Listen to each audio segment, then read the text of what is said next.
Welcome to my channel. I'm 52 years old. I've always thought of myself as someone who plays it safe emotionally. At least I raised two kids mostly on my own. I work at a local insurance office, and I keep to myself. I've loved, lost, and made peace with the idea that my best days were probably behind me. Love that was for the younger, bolder version of me, the version that believed in spontaneity and butterflies. But then something happened. Something I never expected. It started with a simple favor, a drive I thought nothing of, and yet it shifted something deep inside me. I never thought something like this could happen to me. Please don't make the same mistake. I did the day it all started. It was unusually warm for early spring in Oregon. I had just finished folding laundry when my phone buzzed with a message from my friend Rachel. Hey, could you possibly give Tyler a ride? His practice ran late, and I'm stuck in traffic. Tyler, her little brother, well, little wasn't the word I'd use anymore. He was 17 now, tall and lean. All limbs and shaggy dark hair. I'd remembered when he was just a freckled little boy playing with Nerf guns in her backyard. I'd known Rachel for years long enough that her family felt like a strange extension of mine. Tyler was almost like another nephew. Of course, I said yes. I pulled into the high school parking lot, the sun hanging low, casting long gold shadows across the asphalt. A few stragglers were still coming out of the gym, their laughter echoing as they shoved each other playfully. Then I saw him, Tyler, walking toward me in his sweat-soaked t-shirt and track pants, a duffel bag slung over one shoulder. He opened the passenger door and smiled. Thanks, Miss Hole. You're a lifesaver. Oh, please. I laughed. You can drop. The Ms. makes me feel ancient. Okay, Sarah, he said, grinning wider. And just like that, I felt it, that odd flutter so small I almost dismissed it. We pulled out of the lot and headed toward his place. Making small talk, he asked about my kids, both the way at college. And I asked how school was going. But then the conversation drifted. He told me he was thinking of skipping prom, that he felt like he didn't really fit in, that people didn't really see him. I don't know, he said, looking out the window, sometimes I feel like I'm just background noise, even at home. Rachel's busy with her job and my mom's hardly around anymore. I glanced at him, the way his jaw was clenched, the way his voice carried a hint of something heavy. You're not background noise, I said softly. You're still finding your voice. It takes time. He turned to me and our eyes met for a moment too long. Then he looked away. We drove in silence for a while. The air growing thicker somehow. Like something unsaid was filling the space between us. When we pulled into Rachel's driveway, he didn't get out right away. Instead, he sat there staring at the dashboard. Then he turned to me again. Can I ask you something kind of weird? He said, his voice low. Of course, why are you always so calm, like you seem like you've got everything figured out? I chuckled quietly. That's a good illusion, huh? Truth is, I'm just good at pretending. He smiled faintly still. You make me feel like I'm not invisible there. It was again that strange tug in my chest, a mix of affection and something I couldn't quite name. Yet something I wasn't sure I was ready to feel. Thanks for the ride, he said, finally opening the door. You're welcome, Tyler. He hesitated, then added, Can we do it again sometime, just talk? I nodded. Sure. He closed the door and disappeared into the house, and I sat there for a moment, hands still on the wheel, staring at my own reflection in the rearview mirror. Something had shifted. I wasn't sure what it was yet, but I knew deep down that this wasn't just a ride. Not really. It was the beginning of something. Something I hadn't seen. Coming the following few days passed in a kind of strange fog. I went about my routines. Morning coffee, answering emails at the office, making dinner for one. But I found my thoughts drifting more often than I care to admit. I kept replaying the conversation in the car, the softness in Tyler's voice when he said, I made him feel seen. That look in his eyes when he asked if we could talk again. I told myself it was harmless. I was just being kind. That's all. He was a teenager navigating life. And I was simply someone who'd been around the block enough to offer a little perspective, but I knew that wasn't entirely true. Rachel called again that Friday, Sarah. I hate to ask, but can you pick Tyler up again? Mom's out of town and I've got a late meeting. He says he's fine to walk, but I'd feel better if he got a ride. There was a pause on the line, then she added with a little laugh. He actually asked if you'd be the one to get him. Said he liked talking to you. My heart did something odd in my chest, a twist almost like guilt and anticipation wrapped together. I don't mind, I said, trying to keep my voice light that afternoon. I found myself waiting in the same spot as before. I'd even freshened up a little more than usual before leaving the house, just a touch of lipstick. A nicer blouse silly. I know, or at least that's what I kept telling myself. He climbed into the car again, same easy smile. A little less sweat this time. You came, he said, like he hadn't been entirely sure I would. Of course I did. I said I would. We drove a while without talking much. There was a quiet comfort in it. I liked the way he leaned back in the seat, his head tilted toward the window, one knee bouncing slightly, restless energy barely contained. I've been thinking about what you said, he murmured after a minute. What I said about pretending, how you said you're good at it. I glanced at him. Yeah, he nodded slowly. I get that. I pretend all the time, like I've got it together, like I'm okay with being alone most of the time, but I'm not. There was something so open in the way he said it. No mask, no sarcasm, just raw honesty. I admired that, I said softly when I was your age, I used to sit in my room for hours and wonder if anyone would ever really know me. Not just talk to me or be around me, but really know me. He turned toward me, the smallest furrow in his brow. Do you think anyone ever really does? The question lingered in the car like a breath that wasn't let out. I think I said after a moment. Sometimes it happens when we least expect it, but most people are too scared to let it. He didn't respond right away, just looked out the window. We passed a long stretch of trees lining the road, dappled with the light of a setting sun. Then he said quietly, I'm not scared, not when I'm with you. Something shifted again in the air. My fingers tightened on the wheel. I didn't know what to say, and not really. I could have changed the subject. Laughed it off, told him it was just hormones or teenage confusion, but I didn't. Instead, I parked the car in front of his house and turned off the engine. The silence that followed was almost deafening. He looked at me, really looked.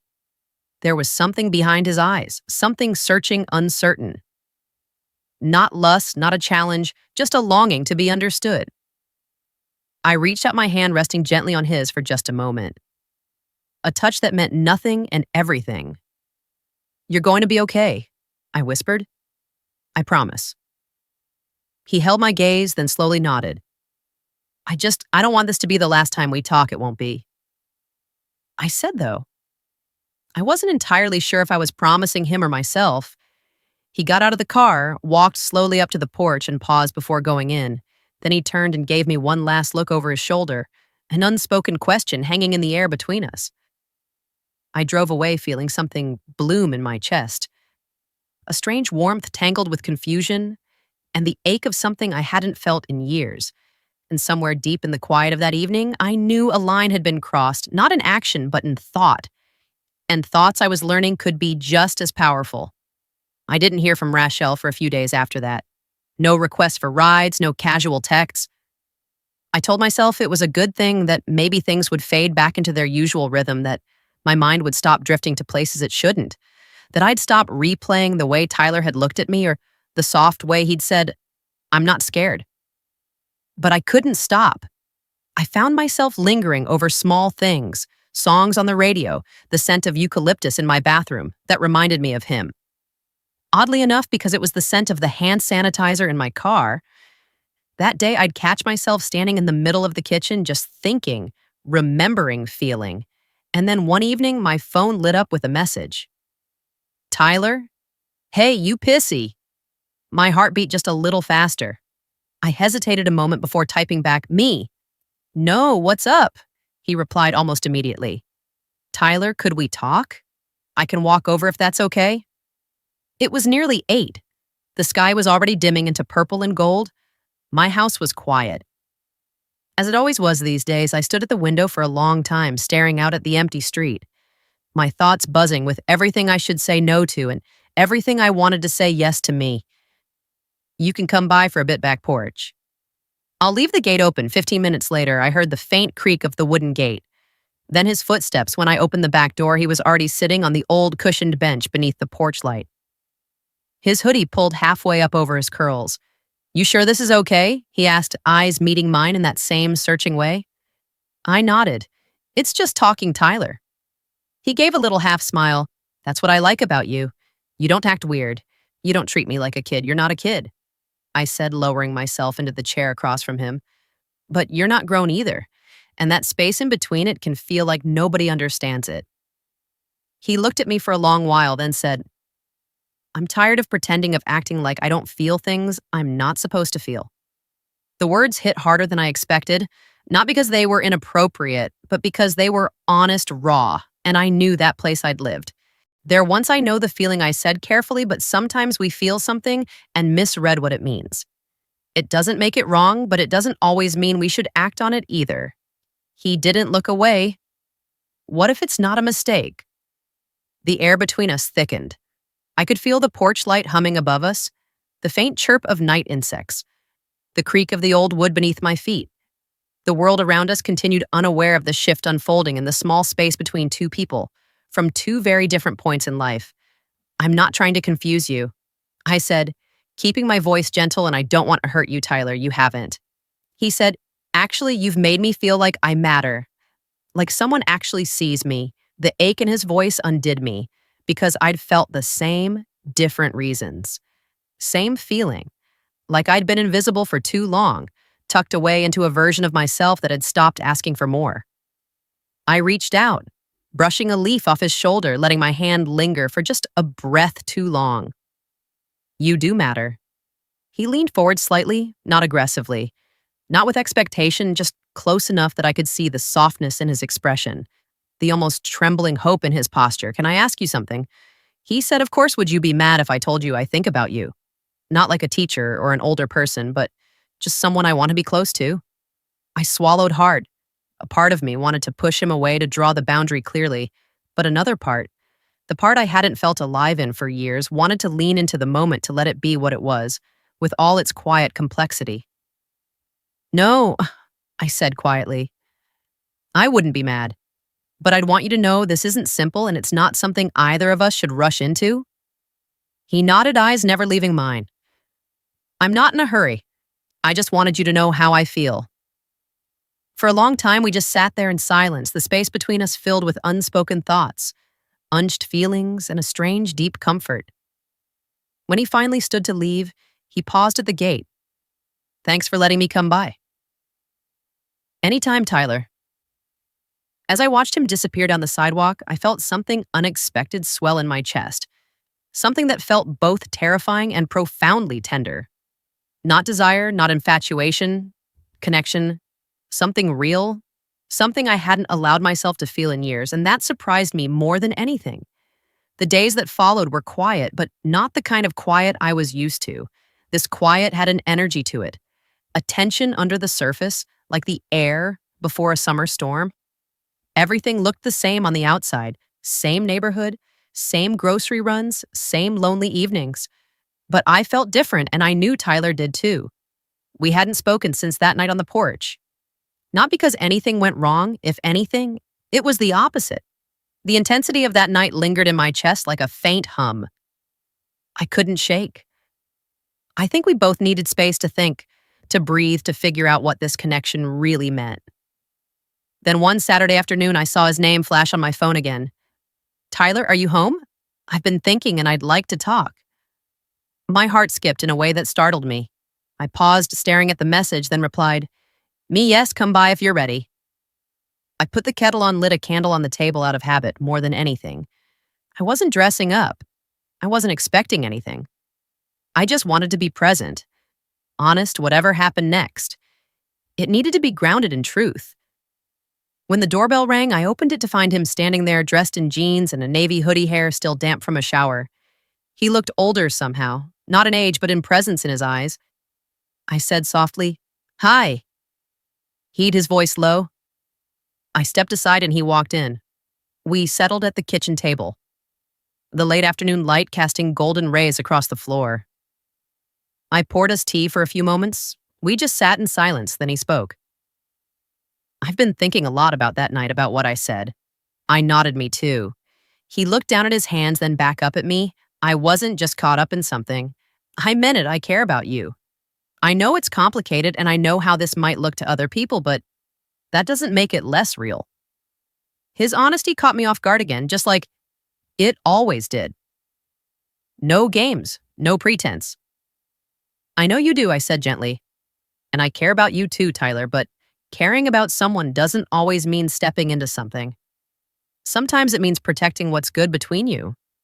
He was quiet for a long time. I could see the thoughts turning behind his eyes, the tug of war between wanting more and understanding what it might cost. I don't want to make your life harder, he said finally. I just wanted you to know how I feel. Even if nothing ever comes from it, that's brave, I told him. And it means more than, you know? I reached across the table and held his hand. This time there was no hesitation. It was warm, steady, comforting a touch.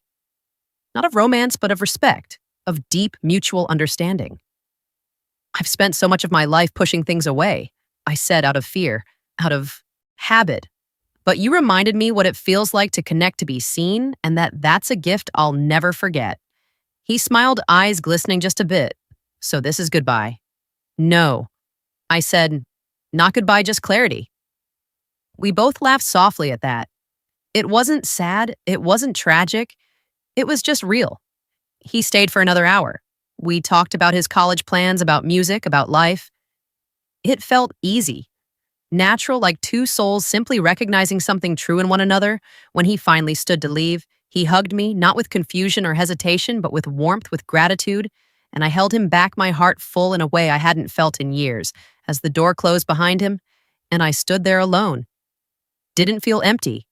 I felt whole. Sometimes the most meaningful connections don't end in romance. Sometimes they awaken something deeper, something that reminds us of who we are, what we've been missing, and what we're still capable of feeling. And in that quiet kitchen, I smiled to myself because I wasn't invisible anymore, and neither was